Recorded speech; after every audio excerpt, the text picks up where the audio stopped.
Hello, and welcome to the Gem Stream, a production of the Gem State Substack. I'm your host, Brian Allman. I have a great interview for you today, but first, if you haven't already subscribed at gemstate.substack.com, please go there and do that now. Free subscribers get 2, 3, 4, sometimes 5 free posts a week, while paid subscribers get early access to articles as well as videos and podcasts. For the price of a cup of coffee a week, you can support me in my work as I bring you the information you need to know to save our state. With nearly 200 precinct committeemen, representing a population of over 500,000 people, including nearly 150,000 registered Republicans, the Ada County Republican Central Committee is the largest such body in the state. As my readers know, 6 of the 9 officers of the ACRCC suddenly resigned last month, right before a regular meeting. The ACRCC met in a special meeting this past week to fill those now vacant seats.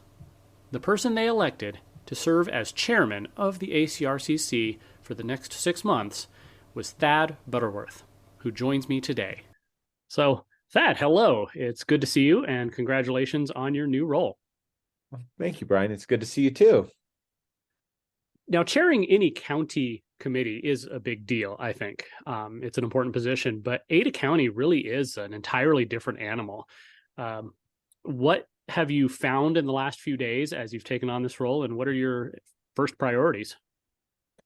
There's a lot of work to be done. That's the number one thing I found, which is, it's good. It's just, I tell people that there's some similarities between this and what I do in corporate life, which is where I go in and help teams get fixed and help them, find their problems and get things solved. And there's a lot of similarities between what we're dealing with right now in the Ada County Central Committee and what I do in the corporate world. And so there's a lot that feels familiar, but there's a lot of work to be done. And I enjoy it. There's a big challenge to it because there's lots of problems to solve. But other than that, I'm doing a lot of talking, texting, emailing, a lot of communication with people, a lot of meetings.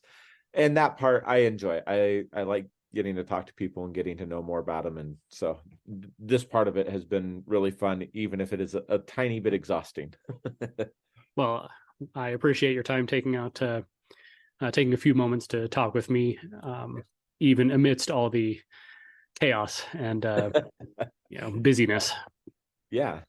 So we were all surprised, I think, by the resignations of the former officers.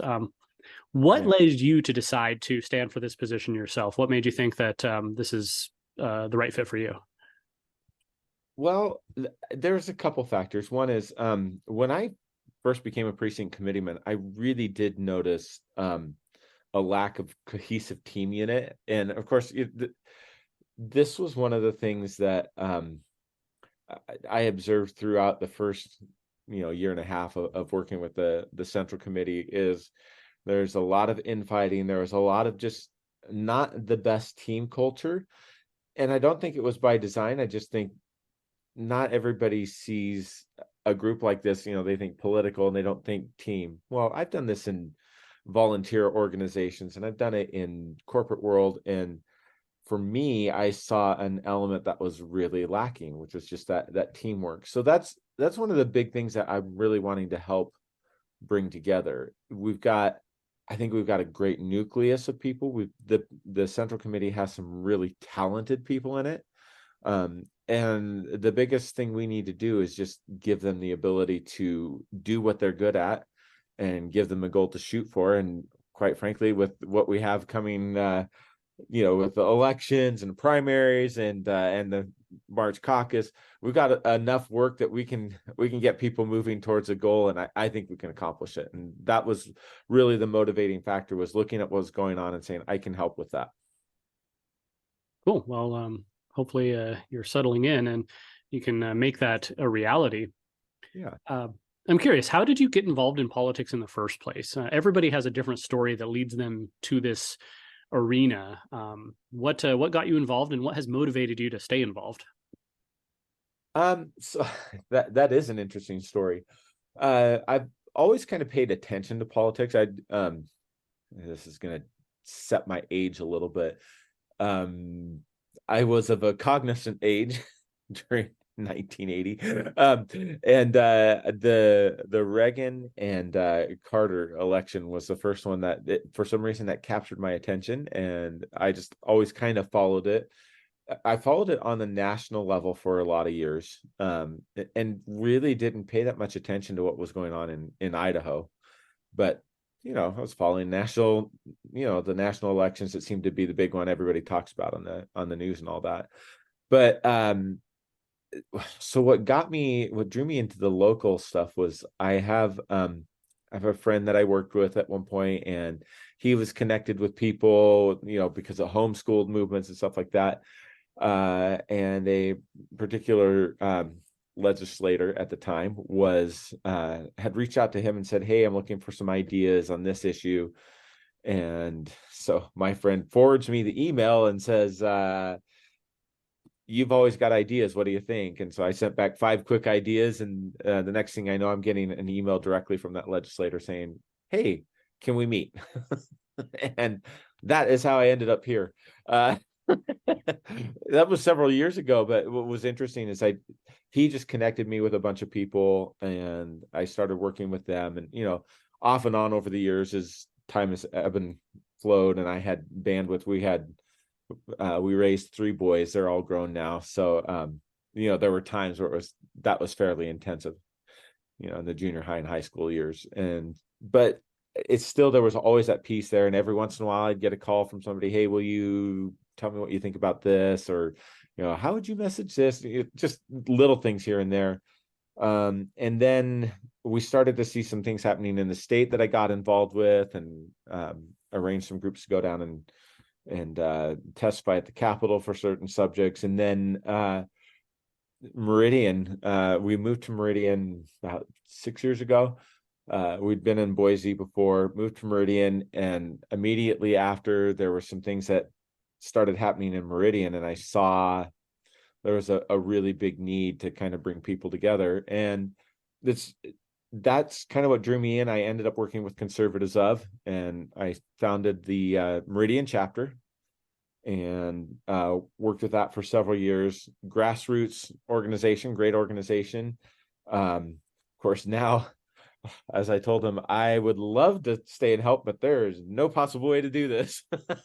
So I'm advising them on finding their next director. But that was just kind of what drew me into here. And then I did make a run for the Senate in 2020 or 2021, I believe, was the primary for that. Yeah. And was unsuccessful in that. But as part of the advice I was given, I was told, also run for precinct committeeman. And so that was what got me here. Well, that is quite a journey. I have to say, you don't look old enough to remember the Reagan-Carter race.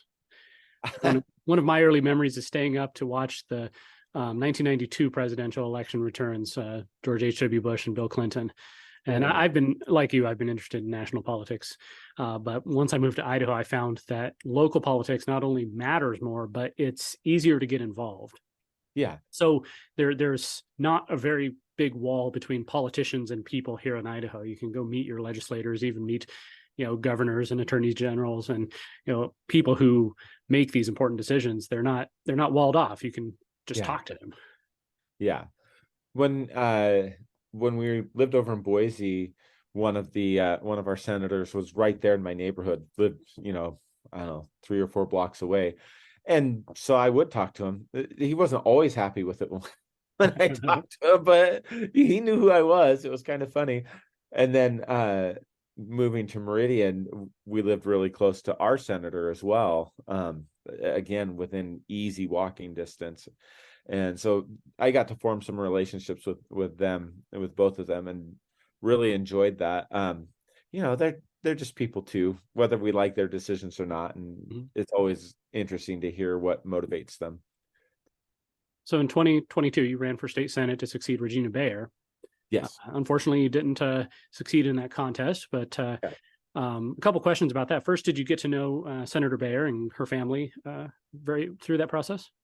Yes. And Regina's awesome. I love her. She was just great in the legislature. It was very interesting because she knew kind of the hot button issues really well. And if she had to make a decision that she thought the conservatives might question, she would call me and explain why, which honestly, I love that. You've always got to educate people on what you see, because there's a lot of bills that get passed with good intentions, and then you see the results and they're like, that wasn't what we wanted to have happen. So, but yeah, I did get to know her and her husband decently well. I've talked with Cliff a little bit here and there, just as we've worked through some of the political stuff. Great family, great people, and really appreciate all they've contributed to Idaho. So what did you learn in that run? One of there's a book by Scott Adams, the guy who does Dilbert, where he Yes. talks about how failing, instead of being just something that's a problem you want to avoid and regret, it's an educational experience that you can use to build on your next endeavor. So, running for office, even if you don't win, I imagine you come away with a wealth of experience and knowledge and ideas. Yeah. Well, the first thing I learned was for some conservatives, there's this tendency to just do like these 3-month campaigns is what I call them. It's, hey, we need somebody in this position. Will you please run? And they get somebody to agree to run, but you've got the super short time window where you're trying to get your contributions. You're trying to, get your volunteer base going and do all the graphics, do all the work that's required to run. But it's super compressed and it's not super effective. And so one of the things I learned is I'm talking to people all the time now about, let's be strategic. Let's think through long games. If you want to run for office, great. That's a noble thing, by the way. I do not agree that politics is inherently bad. I think the state it's in is because people who tend to be good don't want to get involved because it looks so bad right now. But that's sort of crazy wheel of continued badness in politics. But I think it's a good thing to do. But let's get started with now.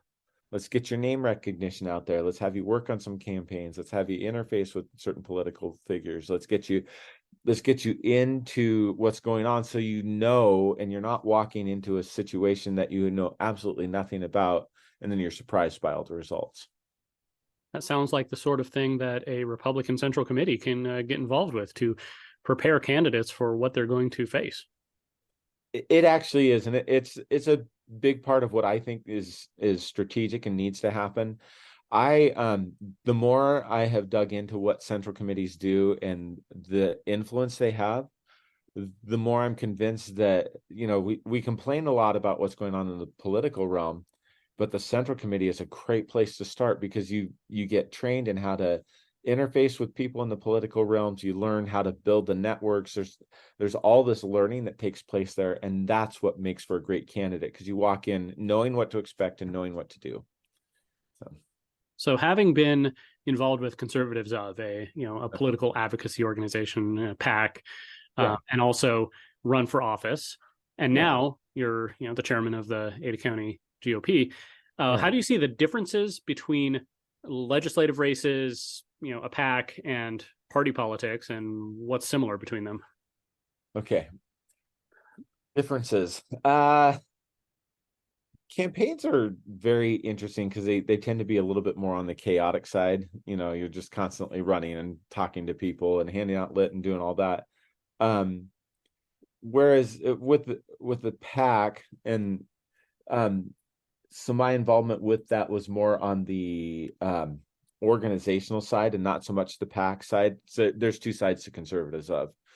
I don't know that most people know that, but there's the PAC side, which deals with the finances, raising money, all that kind of stuff. And then there's the side that is the activist side. What's interesting about the difference there is that it really is a training ground. So, for example, with conservatives of, one of the things we do is we talk about how would you run for precinct committee? How do you run for office? How do you interface with your elected officials? What kind of things are they going to want to hear from you that will help them in making a decision? I would say working with conservatives of was far closer to what you're dealing with in the Central Committee. It's just the Central Committee's on a whole nother level.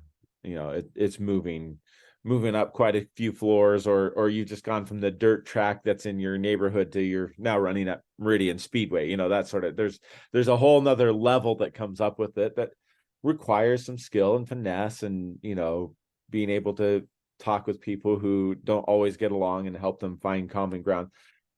There's a different level to it, but it is pretty different from what I experienced on the campaign trail. Yep. I see all the time that people want to get involved, so they run for precinct committeemen, and then they show up at the reorganization meeting. And obviously, if they haven't been involved, they don't know what's going on.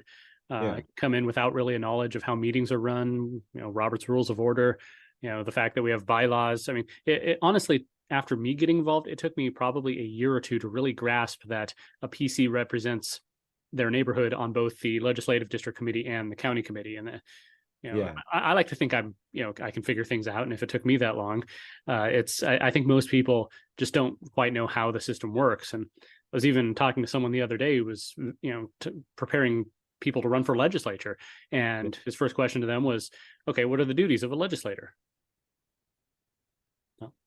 We have this big government and these systems and party organizations, and people want to be involved.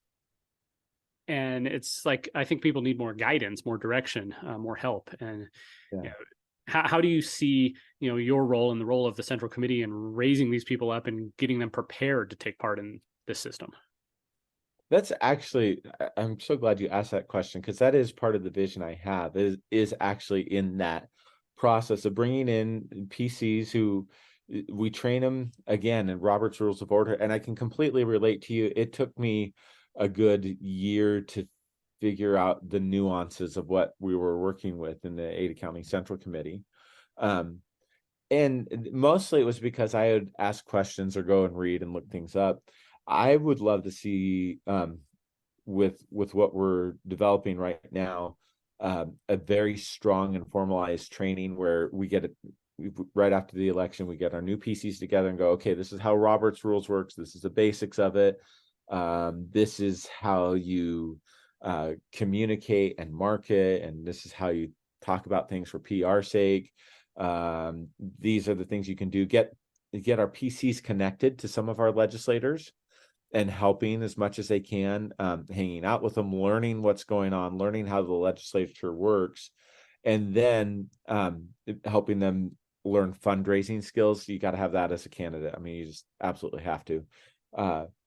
But you get them all the skills so that within a term or two, they actually could make a really successful run at a higher office, a legislative type office. So that's the goal I have now. Of course, the most of that fits within the operational committee, which as a chairman of the Central Committee, I don't control it. I'm an ex officio member of that board, but I do have influence. And so I'll be talking with our first vice chair, Ryan Spoon, and helping him. And we'll work together a lot on developing the training materials that'll make our PCs really effective. And then hopefully, eventually, there'll be a few of them that want to move beyond this, and they'll be ready by the time we've finished training them and getting them prepared. So an effective committee would be one that is, everybody is active and engaged, volunteering, knocking on doors, coming to meetings, but also getting to know the process so that they become the Republican bench, basically, for, the next several elections. Yes, is one of the things we've had some conversations about, just different people as we're talking, is within the Republican Party, we do lack that thinking of looking at the next generation. Who's the next person that we're going to train to do something? And I think the more purposeful we are on that, the more successful we're going to be. We've got 6 months until our next reorg, 6-7 months, something like that. So we've got a short window of time. We don't know what's going to happen with the election. I'm really hoping that with some of the shifts I'm seeing, that we're going to have a great Central Committee going into 2024 as well. But even then, even without that, I want to get as much set up as I can so that whoever comes after me is successful. And whether it's I've got another 2 years after this term or not, I want to see, I really want to set things up so the next chairman is able to just walk in and be highly successful in everything they're doing. So are you planning to, after the next reorg, stand for chairman again? Uh, Most likely. I'm not going to commit to anything yet because this is, 6 months in political terms is a lifetime. So, but yeah, I think there's a lot I can offer and a lot I can help with, and I'm completely willing to do it. And the fact is, I enjoy this. It, as stressful as it is at times, I do enjoy what we're doing, and so I'm more than happy to help out. But I also serve at the pleasure of the committee. So if they don't like what I'm doing, there will be another leader. That's totally fine. But I just feel like there's so much we can do, and if we can get things set up to where we create a really great bench for legislators, even for chair positions, I'm looking out for who would be the next chairperson after me, or the next person that has the real potential to do this, that I can train, and as I'm learning these lessons, pass them along, say, do this, don't do that, just give them some helpful pointers so that when they walk in on their first day after the election, they know exactly what they need to do. I think one of our biggest problems in politics is we don't pass along lessons. We don't prepare succession plans. Yeah. I'm reading for an article I'm working on as we record this. I'm reading about the history of the presidential primary in Idaho. And for more than a century, our legislature has been grappling with it, trying to figure out how to make it work, balance the integrity of parties with the need to get voter participation. And they still haven't figured it out, obviously, because we've got this initiative coming up. And I think, it's kind of the same thing at the lower level as well. You learn what works, what doesn't, and then you need to pass that on to the next generation of leaders. Yeah. Otherwise, they're just going through the same motions and not advancing. Yeah. Well, so this is one of my volunteer experiences where it really becomes relevant here. When let's see here, I went to High and then ended up down here in Boise for college, all that. And then after my wife and I were married, not too long after, we went to Portland for a while. And when we came back with a couple that was starting a church in our area. And outside of here, I'm a musician, so I was helping them with all their music stuff. And basically, I helped start the worship department in the church, and I started working with youth right away and just kind of, training some of the musicians, working with them. But I was always kind of looking at that, who's the next person? And I had one of the young ladies who's really sharp, very good with leadership skills, and worked with her for the first 8 years. And then with family times and needs and adjustment, I stepped out, she stepped into that role, and she has just done a fantastic job. I get to do the cool, fun stuff now, which is just, experiment, start things, hand them over to other people.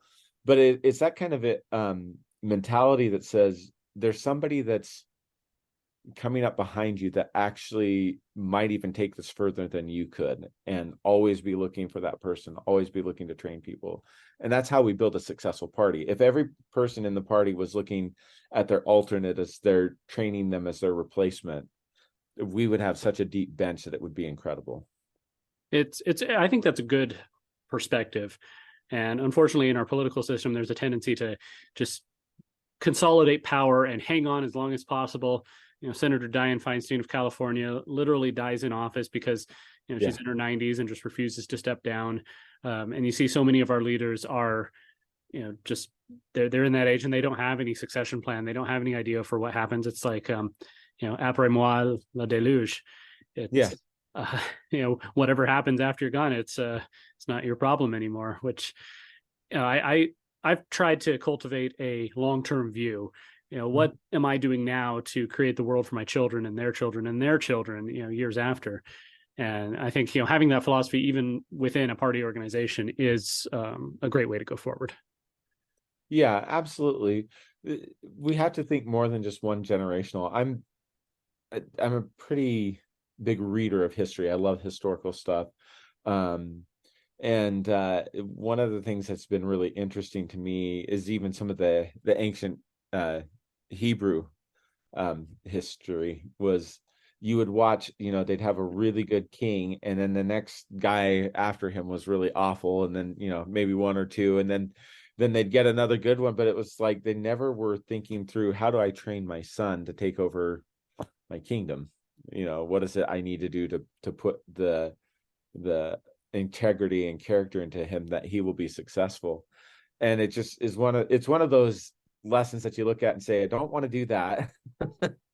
and I got three boys. They're not married yet, so no grandkids, but I'm hoping someday, conservative young ladies, if you'd like to make applications, Brian can put you in touch and we'll get you connected. But anyways, I tease my kids like that all the time, and they're just like, oh, Dad. But I really do think that it's important that we look through the next generation's lens and see, how can we set this thing that we're doing, whether it's in the political or it's in business or it's in church or whatever we're involved with, how do we set up the next generation for success? So shifting gears a little bit, I have a couple questions about just general, the state of things in politics. Okay. Some of the other county committees, most notably Kootenai and Bonneville, they have a rating and vetting system where they, as county committees, as PCs, will go in and rate candidates for whether a nonpartisan election or even a Republican primary, and present that information to the voters as, these are the ones that we as a party have decided are, adhering to the Republican platform. Do you see a role for the Ada County Committee in doing that in the future, or is that something you still want to stay away from? So my feeling on that right now is that I think we've got bigger things to worry about. We have so many challenges because we've got to kind of re-jump start this party after everybody left. And we've got to stabilize things. I think beyond the May elections, depending on how that all goes, there may be a place for that. But for right now, I don't even want to push into that, because I think it would be a distraction from the really critical task of getting the Central Committee healthy again and functioning. I want to build it into a highly functioning team.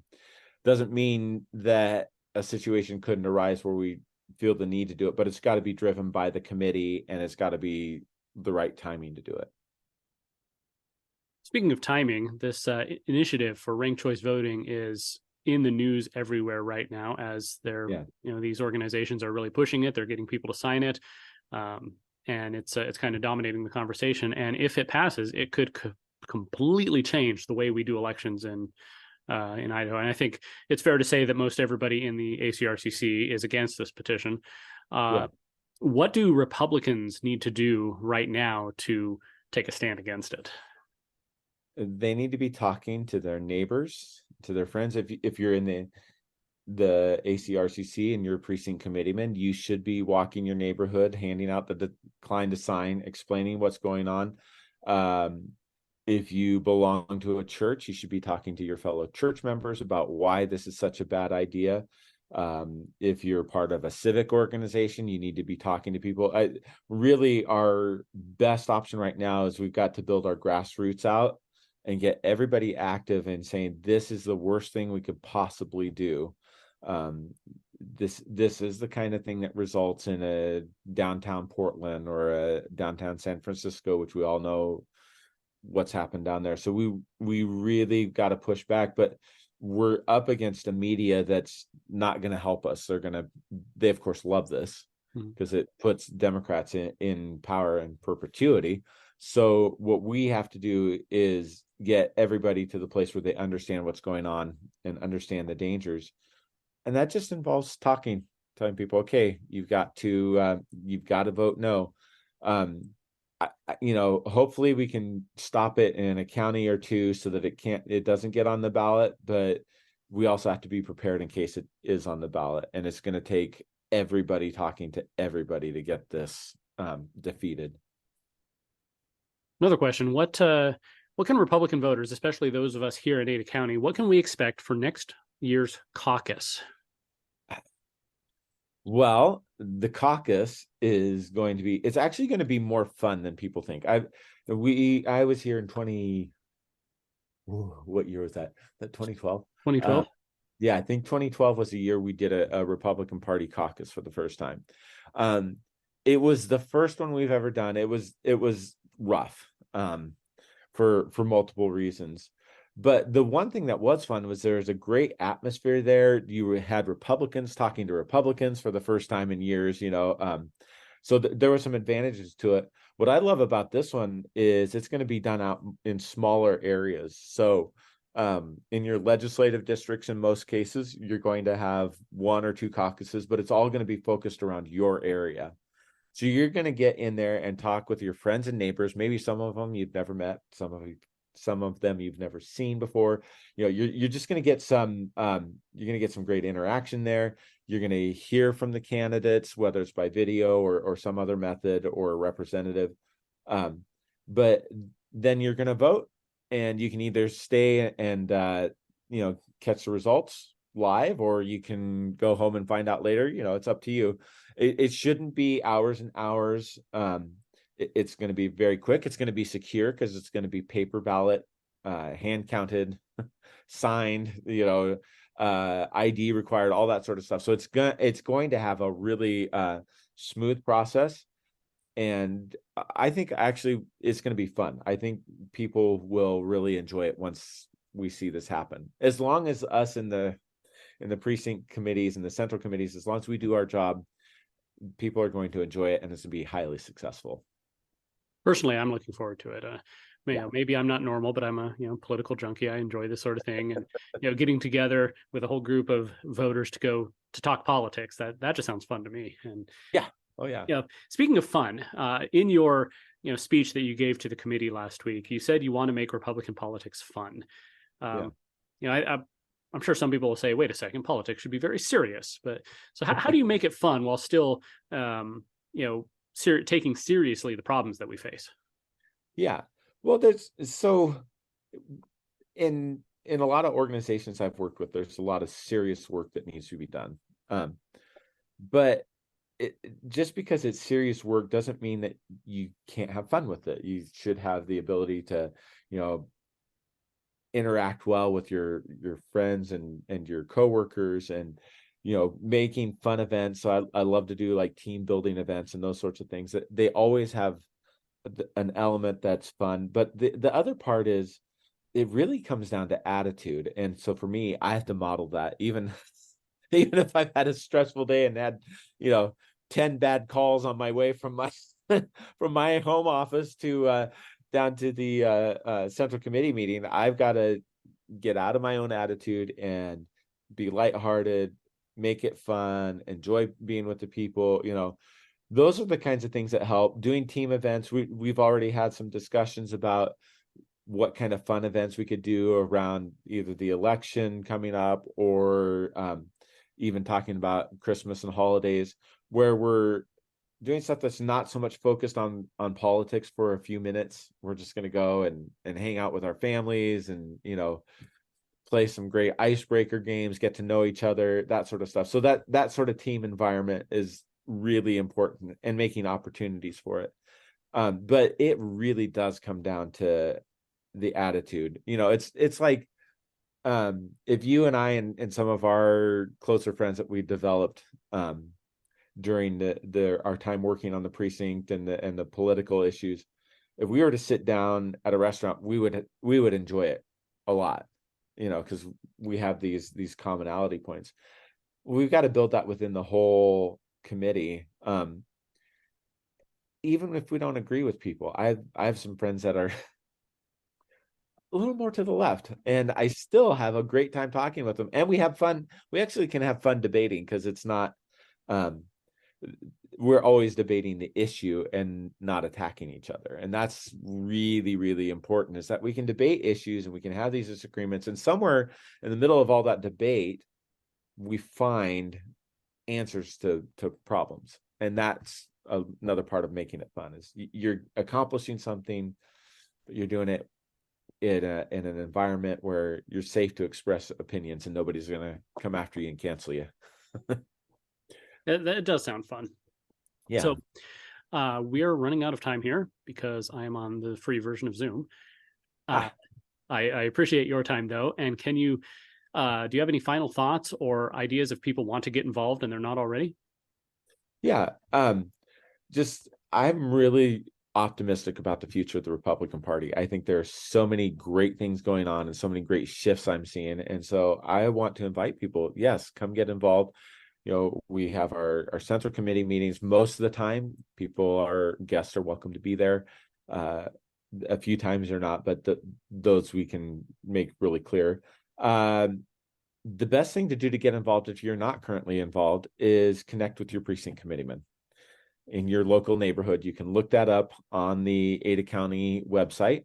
There's some outdated information on there, but most of your PCs are correct. So do that, get involved. And yeah, just come to one of the meetings, watch what's happening, learn how it works on the internals of the party. It will be very eye-opening and very good for you. Well, thank you again for your time. Congratulations on your new role, and wish you the best of luck and everything I can do to help. All right. Thanks, Brian. Thank you, Thad, for that great interview, and I look forward to seeing what he is able to do as chairman of the Ada County Republican Central Committee going forward. I will put a link to the ACRCC website below in case you want to learn more or get involved. Remember to subscribe at gemstate.substack.com, and I will see you next time.